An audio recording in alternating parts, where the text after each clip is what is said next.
থেকে আওয়ামী লীগের সদস্যদেরকে যেখানে পাওয়া যাবে সন্ত্রাসী হিসেবে গ্রেপ্তার করে তাদেরকে কারাগারে বন্দী করতে হবে।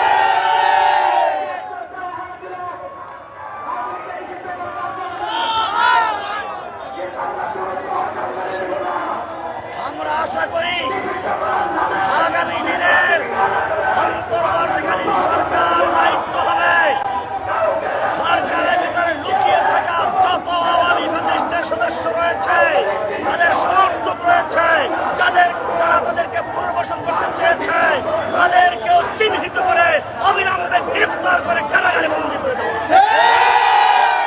সাথে সাথে আমি অন্তর্বর্তীকালীন সরকারে আরেকটা কথা বলতে চাই, সেই 13 সাল থেকে এ পর্যন্ত যত মিথ্যা মামলা হয়েছে, আলেমান আমাদের বিরুদ্ধে সন্ত্রাসবিরোধী আইনে মামলা হয়েছে, 57 ধারায় মামলা হয়েছে, রাজাকার আইনে মামলা হয়েছে, সমস্ত মামলাগুলোকে অনতিবিলম্বে খারিজ করে দিয়ে সমস্ত আলেমদেরকে মামলা থেকে অব্যাহতি দিয়ে এবং যারা এখনো কারাগারে বন্দী রয়েছে তাদেরকে দ্রুত মুক্ত করার জন্য আমি জোর দাবি জানাচ্ছি।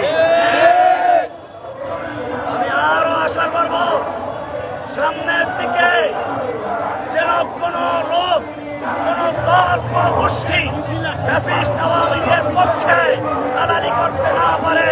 যারাই দালালি করবে তাদেরকেও আওয়ামী লীগের মতো নিষিদ্ধ করতে হবে।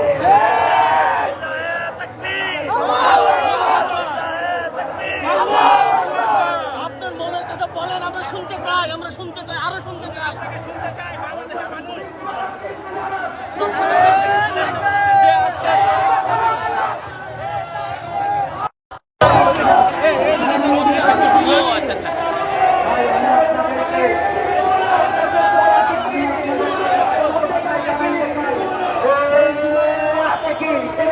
সবাই বলে আরো জোরে হচ্ছে না তো, তালে তালে